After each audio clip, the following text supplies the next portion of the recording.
That's it?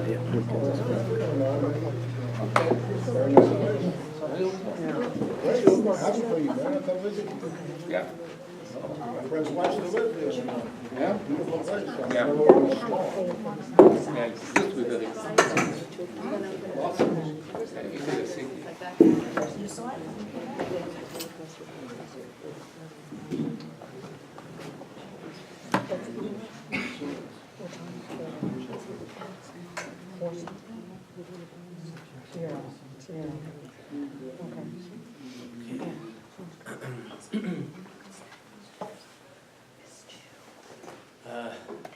Alan, thank you again for the opportunity. It's kind of like a bittersweet for me because next week we're moving out. So I feel a little bit of a separation feeling. Maybe that's kind of compounding the Tisha B'Av feeling for me on a personal level. But I always appreciate being able to have this close to speak on Tisha B'Av, because I was mentioning to somebody yesterday is that when you know you have to speak about an important topic on an important day, it almost like encompasses everything about your life for, weeks, could be months before. So I appreciate, if not for anything else other than that, I've been able to spend time focusing on the important idea that hopefully we can share today. So I want to share a perspective. It's almost like the same challenge we have every year, is that we're trying to mourn or have a sense of avelus for an experience that we have no connection to at all on a personal level. We read about descriptive literature sometimes that can sometimes elicit emotion and imagination, but it's a very, very challenging thing for a person to connect. And even when we try to connect to like some of the general suffering that's going on in Klal Yisrael, it's different for us in a way because we live in America. Even what we hear is going on in Europe, it's not so easy to connect to if you don't experience it firsthand or know people that are going through it personally. It's almost like it's the news update, but then we can go out about the security and safety that we have within our own lives. So to connect through the suffering and the loss aspect of it is a challenge, and again, we have to keep working at it. I want to propose an angle maybe a little different than what we're used to looking at. We go through these motions. One of the frustrations we have about Tisha B'Av is that we literally are going through motions of avelus.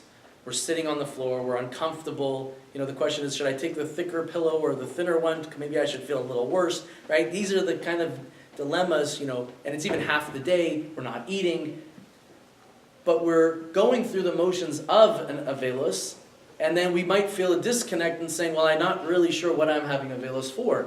And that's a very frustrating feeling, is doing something and that not having the accompanying emotion that's supposed to go with it. I mean, that's a very challenging thing.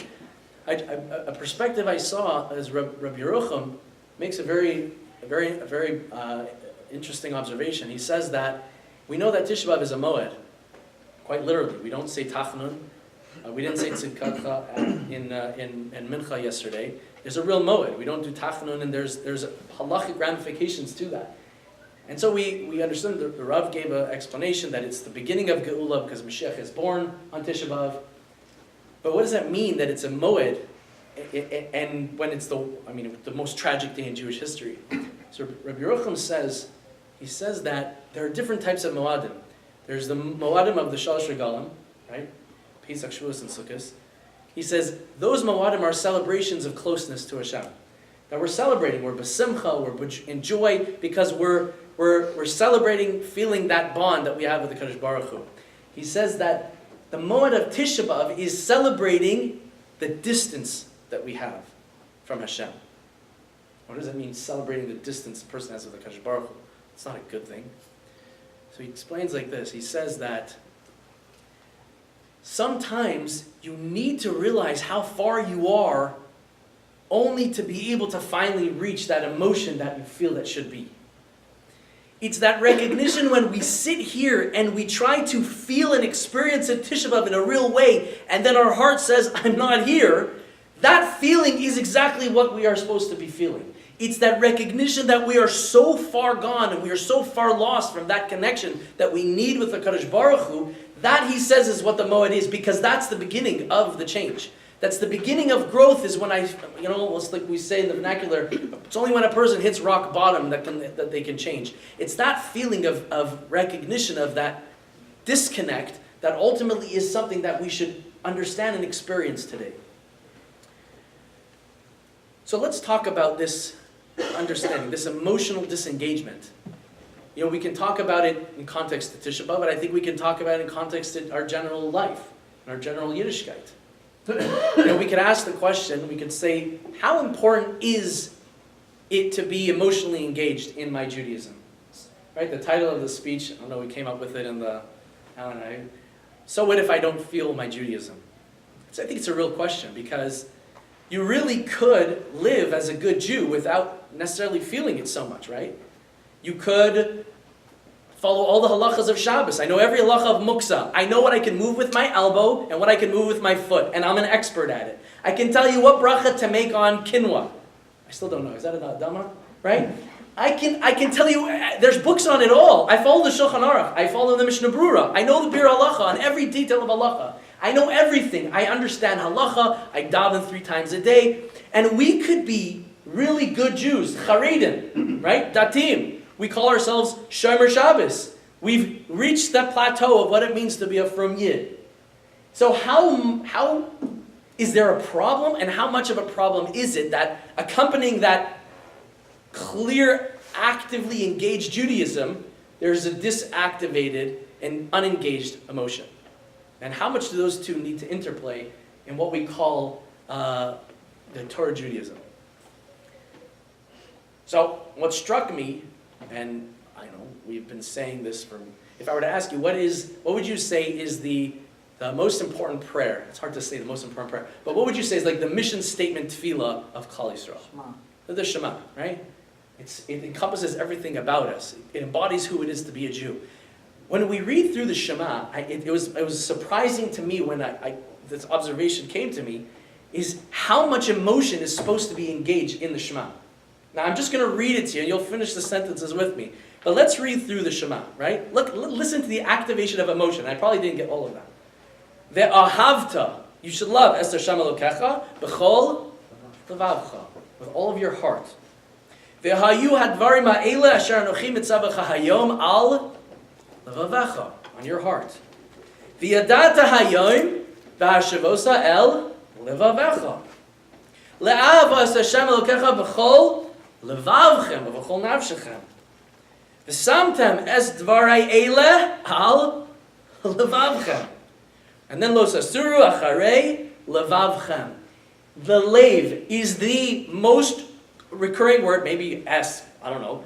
But the heart is through the whole thing, and it is the subject of every action. It's don't sin with your heart. Put these words on your heart. It's like heart, heart, heart, heart, heart. And we just read through the whole thing. I was reading a story. Imagine maybe it's a true story. Probably could be, right? No, probably not. CEO of a major corporation has a crisis, an immediate crisis that comes up, and it needs to be taken care of, and he's one of the few people that knows how to address the issue. At the same time as he's about to address this issue, a major personal situation arises in his life, and he has to leave the company for a few days. So he doesn't know what to do. So he decides, because there's nobody as competent as him to do this, he makes a very detailed list. He writes it all out, step by step, everything that needs to be done. And he goes to his management team, and he sits down with them. He says, ladies and gentlemen, take this paper, please. And I want you guys every day to sit down all together and go through it together. Okay? It's very important that you go through every point, and I want this to be done. Say, sure, don't worry about it. Go, and we'll do exactly as you said. Comes back a few days later after he addresses his issue, and the company is in complete chaos. Complete disaster. Nothing was done at all. He's furious. So he gathers his management team around, and he sits them at the table, and he pulls out the paper. He says, what in the world have you done for the last week? I was here and I left you with clear instructions. So the managers look at them and say, sir, with all due respect, we did exactly what you told us. He says, what do you mean? You didn't do anything. He said, sir, you told us to all get together every single day and read the paper together. And so we did that. We sat through it, we went through every single point. Now obviously it's funny to think about it, but could you imagine that the most important tefillah that we recite multiple times a day and at very key junctures in our lives is talking about an emotional component that is almost not there or engaged? We say it at the end of the Shemana Esrei. We're supplicating Kadosh Baruch Hu, have requests, and we're davening and refuah and everything else. And as we're about to step out, literally disengage with the Creator of the universe, we say a sentence: "Yu l'ratzon imrei fi v'hegyon libi." He says, Hashem, may it be your ratzon that the words that came out of my mouth and the feelings of my heart, hegyon, the thoughts of my heart, they should be l'ratzon. And then we step out from Kadosh Baruch Hu. But where was the heart really there? I saw in Pirkei Avos, there's a Mishnah that talks about the Derech HaYashar. The Mishnah says, Ezeu Derech Yishar Sheyadbak Ba Ha'adam. What is the path, the right way that a person, imagine you have the greatest minds of Jewish history coming and giving you what they believe is like the Derech HaYashar, the greatest piece of advice that they could give to a person. And so the Mishnah goes through a bunch of them. Rabbi Eliezer Omer Ayin Tova, it's good to be a positive person. You should see the positive in things. The glass is half full, not glass is half empty. Rabbi Yeshua Omer Chaver Tov, the best thing is to have is a good friend, because when you have a good friend, you don't have to carry the stresses and the burdens of life by yourself. It allows you to engage in the world. Rabbi Yossi Omer Shachein Tov, having good neighbors. Rabbi Shimon Omer Haroes Anolad, a person who's able to see the consequence of actions, can see the future. These are very important pieces of information. Rabbi Eliezer Omer Leiv Tov, and Rabbi Eliezer says a good heart. We'll see exactly what a Leiv Tov means. So Omer Lehem, so the Rebbe who was Rabbi Yochanan Zakkai, Yochanan Zakkai gathers them all together. He says, I'm giving my verdict. Who's got the best advice for all future generations? So Rabbi Eliezer says, Roa ani as divrei Elazar ben Arach mi divrei Chem. I see Rabbi Elazar who said that the most important thing is the Leiv Tov. I see that greater than all of yours. And he gives a reason why. He says, Shebechal dvarav divrei Chem. Because all of what you said is encompassed in his statement. Says the Rav, who is the foremost pirush on the Masechet Avot. He says like this: why is Leiv Tov? How does that encompass everything? Good friends, having good neighbors, all of the things that were mentioned, a positive eye. So he says like this. He says, Lefisha lev hu menia lechol shar kochos v'hu hamakar shememenu novim kol ha'pulos. Because at the core of everything is the heart. The emotions and the engagement of the emotion of the heart, he says that is what is the source of all action. Every movement that we do, every direction that we take, every decision that we make ultimately is sourced at some interest that lies within our heart. And he says, Lefikach Amar Rabbi Elazar Leiv Tov. That's why he said Leiv Tov. Mibnei Zamar Rabbi Yochanan, because his is inclusive of all of yours. Because ultimately, when a person is engaged with their will, with their interest, with their enthusiasm, with their emotions, he says that is the derech hayashar that a person should pass. This was an interesting thing. I was curious in Tanakh, right? Our biblical canon. How many times does the word leiv come up? Leiv, heart, right? Not necessarily in the root form, but in the root form leiv, the word leiv as part of a word, levavchem, libchem, right? But the core root leiv. And then I wanted to see how many times does seichel, intellect, come up? Because you'd imagine, intellect is also a very important thing, right? We're the people of the book, we study Torah, it's all, very intellectual pursuit. So I want to see which one comes out more often. Now, thank God I didn't have to do the search because I found in a safe somebody actually went through the process. So I didn't count it, but if I were to ask, what do you think comes out more? Well, it's probably based on the talk, right? Leiv comes up more than seichel. Do you know how many more times the heart is described in Tanakh than the intellect? It's mind-boggling. The root word leiv comes up over 850 times throughout Tanakh. Seichel, do you know how many times it comes up? Anyone guess? Don't be embarrassed. 40 times. 850 versus 40. Now, is that a disconnect? And how is it that we do all of the intellect parts, we know what to do at all times, and the heart component sometimes is completely not there? It's not even in the discussion. Rabbeinu B'chaya says a fascinating thing. He says, the whole Torah is leiv. The whole Torah is emotions. It's, again, controlled emotion. It's feeling. He says, because if you there's a classic Bala term. He says, what is the first letter of the Torah? A base. What's the last letter of the Torah? A lamed. What are those two letters? Leiv. Now it's backwards, obviously. But he says that your heart is the core of the whole of Torah. If you want to know what is the beginning and the end, what is God trying to convey to us with this whole thing? He's like, I want it to get through to you here. This is where I want the end goal. Now I was bothered, why is it backwards? So I think I saw from Rabbi Sachs, I don't know who he's quoting, maybe he said it from somebody else, beautiful thing. He says that it is leiv, because your heart can only get engaged not when you think you finished the Torah, but when you finish, what do we do at Simchas Torah? We go right back to the beginning. Leiv is when you're ready to go back and work on it again. When there's a full circle, that's when the emotion gets engaged. It's not just one experience and it's done. So we know that. I saw also tefillin, right? When we put on tefillin, right? We put a tefillin shel yad, we put on a tefillin shel rosh. What's the reason? We put the yad because it parallels the heart, which is the core of the emotion, and then the mind, which is in the intellect. We put both on. So I saw a beautiful question. Why does the Shema say, Ukshartam le'od al yadecha? First it describes the shel yad, and then it talks about the shel rosh. Typically you would have understood, we know the shel rosh has more kedusha than the shel yad, right? There's specific halachas that are relative to that. You have to be careful how you deal with the kedusha of the shel rosh and the shel yad. So then why does the Torah describe the yad before the rosh? So I forgot who I saw this from. It's a beautiful idea. Because ultimately, the emotion is what God's interest is. When Chazal say, Rahmana liba bai, Hashem wants us to be engaged. He's not just satisfied with us knowing what it means to be a Yid. He wants us to feel that as well. When that feeling is engaged, the Yad is ultimately the goal. I just gave this same talk, that's why I'm a little hoarse, at Bei Rambam. And one of the Sephardi women says, but Rabbi, I know that Sephardim, we're very emotional. And it's almost always about the heart. Right? So I was always told that we need to work on getting our minds engaged and not just letting it go. Right? And the explanation is very simple. It is the heart, but not a loose cannon heart. The mind is the rider on the horse. The heart is the horse. We don't get anywhere unless the horse is trained. But ultimately, Rahman Ali Babai is that God wants us, all of our actions. The Svarim talk about that. Why do we have so many behavioral mitzvos? Why do we have so many actions that are indeed?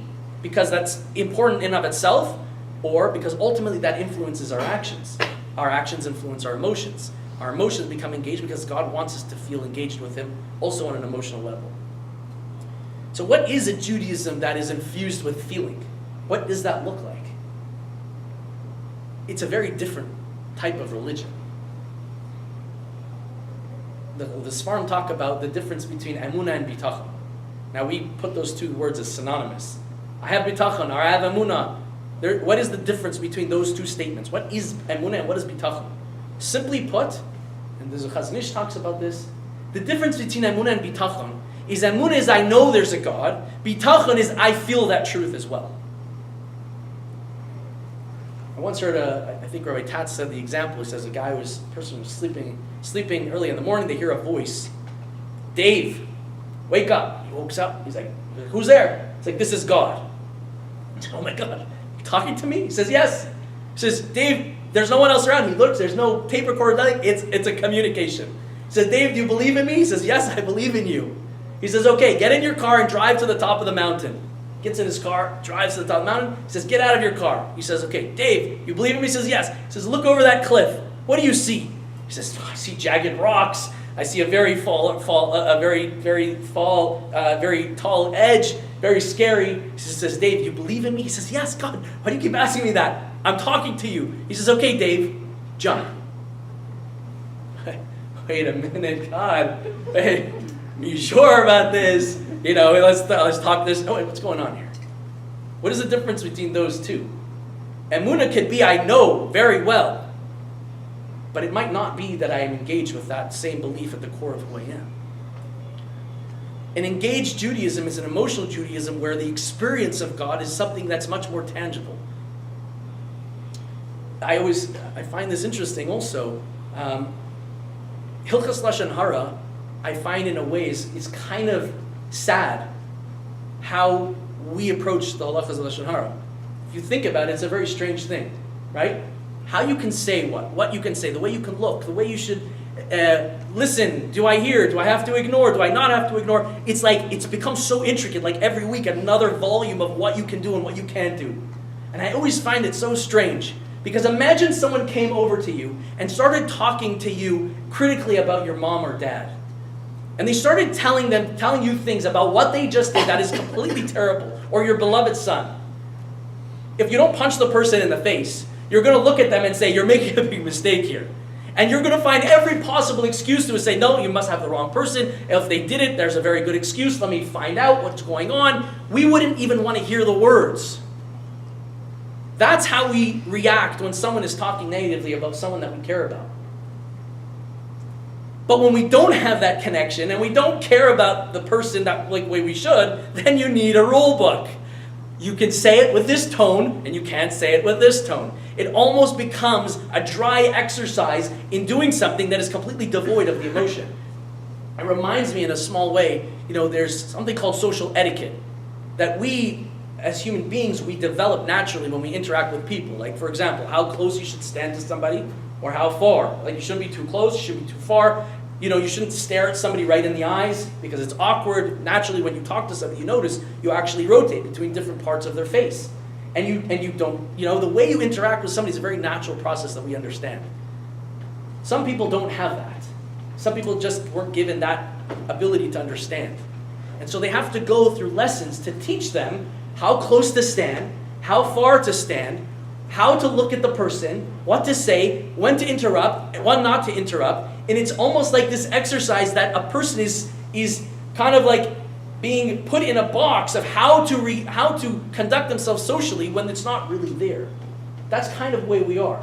We're in a state of a kind of state of dysfunctionality when now we have so many halachas that would have otherwise been irrelevant. Chas v'shalom, not irrelevant that we don't do them, but they wouldn't have been so much of an issue if the element of a heart was there. An emotional Judaism is the Kutzker once, I think it was the Kutzker, one of the Hasidic Rebbes, he confessed to his Talmidim once. He says, I want you to know, I've never fasted on Tisha B'Av. Never once did I fast on Tisha B'Av. So his Hasidim were shocked. He said, Rebbe, this is embarrassing. How can you say that in front of everybody? He says, no, I've never fasted on Tisha B'Av. He said, but Rebbe, we see you fasting. We've seen you sit on the floor. You go through the Avelos. He looks at them and he says, I've never fasted on Tisha B'Av. You ask me, did I ever eat on Tisha B'Av? He says, how in the world am I supposed to eat on such a terrible day? I have no appetite. I can't. It's like Avelos, real Avelos. Lo Elena, no one should ever know that. But when a person is going through real Avelos, does somebody need to explain to them why they can't buy a new suit? No. It's obvious the person is in a feeling of pain. But when a person doesn't have that emotional check part going, then you need a rule book to explain to you what to do and what not to do so that it looks as if there is some emotional engagement in this process. Don't get me wrong, halacha is very important. But when the component of heart is missing, then we're missing the full picture of what Yiddishkeit is supposed to be. So let's go a little bit deeper. What is it that is so important about the heart, about the emotions? Rav Chaim Volozhiner, he was the prime disciple of the Vilna Gaon, and he wrote a book called Nefesh Chaim, it's an interesting sefer. It's really a Kabbalistic work. It's a Kabbalistic work that is learned throughout the world in all the yeshivas. One of the few Kabbalistic books that are taught mainstream everywhere. And he has a very interesting discussion in his sefer about understanding the power of a human being. And he explains that when God created the universe, He ultimately created the physical body of a human being as a microcosm of the entire universe. And he goes through this discussion, and we know that it's true because man was created at the end of creation, because all of creation needed to already exist with all of its powers. Then God gathered all of creation, and He said, Nase Adam. Nase is a plural word. What does it mean, let us make man? Because now that we have all the energies of the universe, let us take each from ourselves and then put it together and create what this creature is, man. which means that man ultimately has all of the power of the entire universe within us. And that's why thinking things we're not supposed to think, saying things we're not supposed to say, and feeling things and doing things have ramifications in the physical world to the extent where talking Lashon Hara or doing something inappropriate can affect the life of somebody in Africa, quite literally. And that's how seriously they take that responsibility that we have. And he goes on to explain that the Beis HaMikdash and the Mishkan were also microcosms of the universe. And that the Mishkan actually paralleled the universe to the same extent that it paralleled the human body. Which means that there's this three-way triangle of the universe, man, and the Beis HaMikdash. And there's Sfarim that actually show the correlation between the different parts of the Beis HaMikdash and the human body. And he goes on and he says, what was the most important part of the Beis HaMikdash? What was the most holy place? Was the Kodesh HaKodashim. In the Kodesh HaKodashim was the Even HaShasiyah, the stone, the first stone that all of creation was a byproduct of. That is in the Kodesh HaKodashim. Says Rav Chaim Volozhiner. He says, what is the equivalent parallel, literal parallel, to the Beis HaMikdash in a human body? You can guess it. The heart. He says the heart is what infuses life into the rest of the human being, just like the way the Kodesh HaKodashim, the Even HaShasiyah, was the core of the entire Mishkan, and that ultimately the energy source of the entire universe. And then he says, beautiful explanation. You know when we say, when a person davens, we daven to the east, right? So we all think we're supposed to be facing Yerushalayim. If you look in the halacha, in the Gemara, it actually describes it a little bit differently. It says when a person davens, not only do you face Yerushalayim, but it says, Yichaven libo lekadosh HaKadashim, that a person should intend their heart towards the Kodesh HaKodashim. Says Rav Chaim Volozhiner, that's not just a usage of words. It's telling you to plug in to the source of what your heart is, to the heart of the universe. You're actually doing that when you engage the heart. So we can appreciate how important the emotion is. If that is the plug that infuses life into our body and ultimately the universe, if that element is missing, then there's a major disconnect. I've mentioned this in the past, but the Vilna Gaon Chazal talk about the time period before Mashiach. They call it the Ikvasa de Mashiach. They call it the Ikvasa means the end, like the edge, the end of Mashiach. So the Vilna Gaon is bothered by the language. What is it? Akev is a heel. And why are we talking about the heel of Mashiach? It's like his body part. It's a strange language. So the Vilna Gaon is a beautiful piece. It's worthwhile to see it inside. And he says that human history has also followed the path of the human body. A very interesting thing. He says earlier in history, people were parallel to the mind and the upper half of the body. And the engagement level of people, Jews and non-Jews, for the most part, was an intellectually engaged and emotionally important world. And people cared and people had passions. And that's what the world used to be. As history progressed, we lost that, and then it became the heart. He doesn't say this part, but then also the organs of the body that have different intentions. He says there was a phase in world history that was important. He says now we've reached a point before the era of Messiah that we have reached the heel of the human being. And he says the heel is the most dull of all the parts of the body. A person could take a nail and they could stick it in the heel and almost not feel it. It is desensitive. It is unsensitive. There's a callus on a heel that does not allow you to feel. Says the Vilna Gaon. He says, you want to know when you will be in the time that is preceding Mashiach? He says, you will be in a world where nobody cares anymore.